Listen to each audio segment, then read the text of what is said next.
What's happening, guys? Celtic CC here. Apologies for getting this review done so late. It's been a combination of being ill as well as having a hectic work week, so I've been fighting through both of those. So I've taken a while getting around to doing this review. The flip side of this means I can actually do a review about the changes to floating R as well now, which I've noticed. So I'll be doing that at the end. So quite a few changes have been brought into the game. I'm not sure if the update's live on iOS yet, but it certainly has been on Android for a while now. So we've had two new heroes, which I will go through towards the end of the video. I'll leave them for now. We'll go through the other details first. Obviously, it's been 2 months in a row now where we've had two new heroes, so I'm a little concerned that this is going to be the ongoing thing with the game. Two new heroes a month is going to be a little bit too much, I think. But we've also had a new talent, Silent Cover. Let's have a look at it then. It is basically, I've already had a look at it before, it's basically a stone skin in combination with a silence effect. And, you know, the stone skin effect with Silent Cover is still very strong. I mean, stone skin at level 10 will do 80%, whereas like Silent Cover reduces damage taken by 70%. But also when your hero is attacked, it silences two random nearby enemy heroes for 4 seconds with a cooldown of 7 seconds, which is strong. It basically, in my opinion, makes Stone Skin completely redundant in the game now. I would certainly be putting this on any hero instead of Stone Skin. That's the only negative I would say about this talent, is Stone Skin's kind of completely redundant now. Obviously there's heroes immune to silence in the game, so this won't affect all of them, but it's still a very strong effect having silence on a hero. So it's a pretty decent talent, definitely. You know, RIP Stone Skin, basically. We have also had two new pets brought into the game. Oh, it's glitching a little bit. Two new pets brought into the game, one of them being one of the spawn mutant pets, super pets, and one of them being a normal Halloween themed pet. So we'll have a look at them quickly. Obviously, super pets are here to stay. This is going to be a big thing in the game now, obviously. So the new one, Sage Lioness, when heroes attack, deals 285% pet attack damage to 4 enemy heroes, and also entangles them for 2.5 seconds, which sounds quite strong. I'm assuming that's going to be what that Oracle Warden does in the whatever that event is called, when we attack the Oracle Warden, which obviously no hero is immune to, so that could be quite a strong effect. So you'll be able to get her plus the mutant form. So that pet sounds like could be quite strong in the game, definitely. As for the regular pet, which you can get from normal spawning eggs, Dapper Bat, it's a healer, so it restores HP equal to 250% pet attack damage to nearby enemy units with the lowest HP, as well as increases their attack and attack speed, which, you know, sounds quite decent. That pet will be a decent one to be putting on your heroes, definitely. So super pets obviously a big thing in the game now, for better or worse. Personally, for me, the whole super pet things I find quite annoying, especially the way it's infiltrated the bazaar and events and everything. But you know, they're here to stay. We know that. Special perk shop. This is something new. If it's up in the top left here, so you can you can get things which, you know, make like talents with gems cheaper, traits 20% less, pet attributes and all that. What I'm quite interested in is the hero hirer, which makes rolling with gems cost 20% less for 30 minutes. You know, it's all good and all, as long as like this isn't like just going to be a completely pay to play thing that ends up in the bazaar, because that'll just be annoying. Hopefully they'll give a few of these out to free to play as well, so hopefully they won't be too scabby with them. As for the growth perks, this might interest you. You know, for 200 gems you gain 3 more builders for an hour, which I don't quite understand, because most buildings take days to use, so I don't know why it'd only be for an hour. I would assume that should have been like 3 more builders till they complete their build, but I certainly wouldn't be interested in that just from reading that description. Dungeon profits, gain 100% more rewards for normal dungeon stages for an hour. If you got, you know, heroes to level up and gems to burn, that might interest you. Reduce building construction time by 25% for 1 hour. That just seems a total rip-off for 300 gems to me, considering how long buildings take. More raid profits, if you know, 50 gems for raid profits, you know, that definitely might interest you if you want to get resources quickly. So yeah, you know, I mean, it's one of those things. We'll have to wait and see what the what the stuff's given out for free or if it's all pay to play with the growth perks. We'll have to wait and see. So we got new hero skins just for the two new heroes. We'll have a look at them now. Okay, so the two new skins, one for Landwalker. So Landwalker looks pretty cool, as well as the Bloody Mary skin is pretty cool. I like both the artwork on them, very good. Happy days. Quite significant update is level 10 Insignias. So you can now reach level 9 Insignias to level 10. Of course, you're going to need a special room to do this. You see there today is $100 for 3. You know, obviously it's going to be, they're going to reduce in price eventually, and you know, the flip side of this now is like we'll probably start seeing level 9 insignia bags reduce in price and be giving out a lot more for free and stuff like that. So level 10 insignias in the game, quite significant update, just a bit expensive at the moment. So now you can now enhance skins up to level 20. So if you anticipated this, which you should be doing, you always anticipate updates in the game, and you kept all your skins, you would have been able to raise a lot of your heroes up. I certainly did. The only problem with this is some of the older skins, things like Pumpkin Duke and Cupid, which are a bit difficult to get in the game now. Might be difficult to, you know, level them up any further. So here be monster stage, AK unlocked. Happy days, you know. So you can now get up to AK on Here Be Monsters. As for the normal adjustments, we got Super Pets features improvement. Not sure what that's about, but okay. 2 new version of Heroes Expedition, lowered difficulty, increased rewards, added progression chests, and daily sweep. This I really like, definitely. So this is a big update now. So now it gives out trade fame for doing a certain amount. If you get all 10 done, that I will get another chest, which I can get the remainder of the trade fame. I think it goes up to, like, if you hit the first 3, then 7, then the full 10, I think. And we've also seen an increase in the amount of HB, honor badges, and merits. I think the honor badge increase is very good for the game, considering the current meta with breakthrough. You know, it's very resource heavy on your honor badges. I'm certainly always struggling for honor badges and having to sell books now and again. So that's definitely a big update. I really like that expedition update. Certainly with the breakthrough system as well, the demand on trade fame, with you know, it being 400 trade fame for 1 igniting stone, which obviously is an extortionate amount. The game needs as much trade fame as possible for free to play, so that is a really good update. I'm very happy with that expedition increase, an update improvement. So Arid Ruins has been improved. You know, I now only have to do 1 battle, and we've seen things like, you know, I've seen like Bogeyman soul stones in there and stuff like that, so it's definitely worth doing all 5 of your Arid Ruins. If you weren't doing it, you can do it very quickly now. Guild Wars and Fortress Food adjustments have added my points. Now this is the one resource in the game I don't know what the hell is about. I'm not sure what my points are. If anyone knows, can you put it in the comments below, because I haven't got a clue how these my points are spent or what they're for. You know, I did my Guild Wars and got these my points, and I don't know what it was about. I think it was Fortress Feud or something like that, and I don't know how you spend them or what they're for. So you know, it's still the same amount of trade fame and honor badges and stuff. It's just these, you get these my points, but I haven't got a clue what they're about. So we've added items in the guild shop and trade merit shop. So there's new items to be bought in this area. I haven't seen any yet, but I've seen people posting screenshots of things like Halloween bags and stuff like that for, like, I think they cost about 54,000 merits, so they're quite expensive, but you know, I'll be good for my main account. I'll probably be buying them on my main account. And the guild shop now has had an increase as well, so now you can buy Prime 3 hero cards, Prime 3 pet bags, which are pretty good as well. You know, they give out some of the event ones, but superior cards, which is great, superior trait cards. I'm really happy about that. You know, I think that's a good update, definitely. You know, happy about that. Okay, so we've had quest reward adjustments, which is added gems as rewards. I think I seen screenshots, it was like 100 gems for sending out a hero with a certain breakthrough level or trait level or something like that. I can't remember what it was, but it was like 100 gem quest reward, which is always good. If you know extra gems in your quest, that's great. Improvements to buying items from warehouse, added a second confirmation prompt and a purchase successful prompt.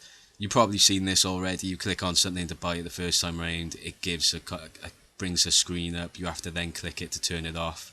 It just adds a extra level of protection to make sure you don't buy anything accidentally first time around. But most people are going to turn it off, and then that level of protection isn't there. But you know, thankfully you can turn it off, because it would have been extremely annoying had you had to click that button, that screen off every single time you purchase them, and that would have been annoying. So Tapjoy access adjustment. So if you're interested in Tapjoy, it's changed from the small top left icon to a main icon in the shop interface. Character limit of a name change with name rating increased to 21, so you can make your name longer now. You can now equip level 9 Insignias inscription level 98, previously required inscription level 100, which is going to help a lot of, like, you know, the newer players in the game who haven't got their inscription levels up higher. And then of course we get alter spots plus 2, because we've got 2 new heroes, and increase maximum slots in the warehouse by 10, which I'm always happy about. So more warehouse space, so happy days. So let's have a look at the 2 new heroes then. I haven't actually had a look at Landwalker yet, but I have had a look at Bloody Mary. Is Landwalker in evolved form? You know, artwork wise, I think he looks excellent, right? So first of all, his HP is kind of okay-ish, I guess. Not too bad, not amazing. So deals 360% attack damage. Dragon Fist deals 360% attack damage to 4 nearby enemy heroes and reduces each of their energy by 100 every 1 second for 5 seconds. So he's an attacker and a scatter hero. Creates a zone around himself that immobilizes up to 20 enemy targets for 0.7 seconds every 1 second for 3 seconds. Immobilizing up to 20 enemy targets is, you know, quite high. Certainly would be good in things like Labyrinth. Immobilize is a new thing, so I'm assuming no one's going to be immune to that. Cooldown 6 seconds. When this hero enters the battlefield, he increases attack by 100%, attack speed by 60%, and takes 60% less damage. When his HP is below 60%, he further increases attack by 200%, attack speed by 60%, and takes 60% less damage every 2 seconds for 2 seconds. He also recovers 20% of his max HP every 2 seconds. So, right, that's a lot. So he actually, like, increases attack and attack speed and damage reduction. And if his HP goes below 60%, all that gets further increased by a significant amount, especially his attack. And he also recovers HP. So yeah, it depends. He could be a good hero, definitely. That immobilize sounds quite strong. I can see him being a good hero in the game, definitely. Also, it all depends on, like, how squishy he is and stuff like that, you know. I mean, deals 360% attack damage to 4 nearby enemy heroes isn't that strong, but with all these attack boosts, that's going to go up a lot. So he's one of these heroes that kind of gets stronger, you know, the lower his HP gets and things like that. So he could be good. He could be a load of rubbish. Don't know for definite. One thing I will say about Bloody Mary, haven't had a look at this, have a look at evolved form. You know, the artwork's pretty cool on and everything. Is I think this hero is going to be big in the game, no doubt about it. No, I haven't read her description already. She's pretty much like the next dragon in a lot of ways, but they haven't gone with a dragon. If you know, a new dragon was coming out, this would kind of be the effect I would be expecting. But we only had Severica like a few months ago, so IGG are avoiding, you know, going down the dragon route. But she's pretty much that type of level, no doubt about it. So first of all, her HP is lowish, and attack isn't all that good, but it's what she does, what makes her so interesting. Right, so Haunting Game at level 13 deals 520% attack damage to 10 nearby enemy targets every 1 second for 5 seconds, and reduces their attack by 60% for 3 seconds. So you know, putting down attack as well as reducing enemy's attack is always strong. You know, Anubis was always good for stuff like that. So that's, first of all, that's quite a strong effect. She then also gains invulnerability for 4.5 seconds, so she is not going to be taking any damage for 4.5 seconds out of every 6, with a cooldown of 6 seconds, which is also a very strong effect. But then you can think back to things like Demogorgon, where it doesn't work, as, you know, he's not that strong a hero in the game anymore, so that's not necessarily like going to make her completely invincible. But she has fast energy recovery, which is very significant. So, like, you know, she's going to be building up energy quickly, like Dovekeeper and Lavanica and Severica and things like that. She's immune to silence, which means you can probably do some stealth shenanigans on her. I would prefer to have seen her immune to stun rather than silence. I'm a little bit worried she's going to be, you know, just Severica 2.0 at this point. And what's really significant about it is she ignores damage limits to targets except bosses. IGG have been clever in sort of making it that she can't go over the damage cap of Archdemon, because Archdemon would probably start getting ridiculous. Um, you know, so she can go ignore the damage limits of your heroes. So you're looking at Levanicas, Severikas, and Dovekeeper. You're going to be seeing Dove taking more damage, more than 18,000 damage per hit with this hero in play. Zverica taking more than whatever it is, 35,000. How do I feel about this hero? With the way the game is, the current meta, I kind of think the game needs a hero like this. At the moment, the game is in a situation where you can do your Guild War raids with Zverica. You can stick as a stealth Zverica in the middle tower of Fortress Feud. He can hold it on his own. I've done that with mine. When the game's like that, you got these unkillable heroes with damage caps. It's not, something needs to happen, and I think Bloody Mary is the answer to this. So I do think she's needed. On the flip side of it, I would have liked to have seen her come out a bit later. We haven't had Severica in the game for too long, but I can see why she is needed, definitely. What's significant about her, though, she doesn't have a damage cap herself, which is good. Thank God she doesn't, actually, So it all depends on how squishy she's going to be as well, whether she's going to be that good. But from seeing this, she probably is going to be like really strong and able to take out. You're going to need her in your team in a lot of areas. She's going to be a big player in the game, no doubt about it. And of course, IGG are going to make it really difficult to do, which I'm going to talk about now. So yeah, she's going to be a really strong hero in the game, definitely. She's a Verica 2.0. The way breakthrough was with things like Dovekeeper, Zavirica, and Levanica, you boost their HP so much when their damage cap always stays at a certain small level of damage. You add in unkillable heroes in the game in a lot of situations, so she's the answer to this, definitely. I would like to think IGG did it for the sake of the game, but I don't believe that's the case after looking at what they've done with Floating Isle. So just before I finish the video, I'm going to talk about Floating Isle. I anticipated this was going to happen. I used up the last of my powder before the update, and now Floating Isle has had a change. So the first significant thing is obviously Bloody Mary being the main hero to get out of this. See here now, it's no more ×5. It's ×2 soul stones to hit a bar. If we then look at the rewards, you can see they absolutely suck compared to what they used to be. Right, first of all, the highest is Hot Shot with 10 soul stones. You can only get 5 soul stone, 2 soul stone, and 1 soul stones. I've already seen the Floating Isle video someone did. It's almost impossible to get these soul stones. They made it really difficult to get her. You're gonna get Hot Shot before you get Bloody Mary, no doubt about it, right? So that side of it, IGG have learned their lesson. I got Taverica for $30. People were getting him for things like $10. They've learned their lesson. They made it impossible for that to happen this time around. She's going to cost hundreds of dollars to get, possibly thousands, right? That aside, if IGG have gone down that road, okay. But what I hate about this is what they've done with the other rewards. That's fine, bringing that in, I guess. We still got some igniting stones, but they've taken out like the 1600 igniting stones drop. What's really significant, you used to be able to get like the ×40 of those chests. They've been taken out. We've now got these Halloween chests, which are okay, but you only get one of them. And we got all this super pet bullshit in place, which is crap. I hate it. It's like even things like I'd rather be getting the ×200 shard packs than any of this crap. Do you know what I mean? Me personally, at least they've kept the honor badges, I guess, but it's just Floating Isle's just had a massive nerf to me. This says to me like I don't want to do Floating Isle as much as I used to. Floating Isle used to not just be about getting Zavirica soul stones, it's about the chance to get, things like the ×1600 drop for igniting stones, those castle chests and things like that, get a lot of extra rewards on the account, and they've taken that out. It's like taking that away and put all this super pet bullshit in. The level 10 runes are okay and everything, but do you know what I mean? It's just this has made me not want to do Floating Isle as much as I used to.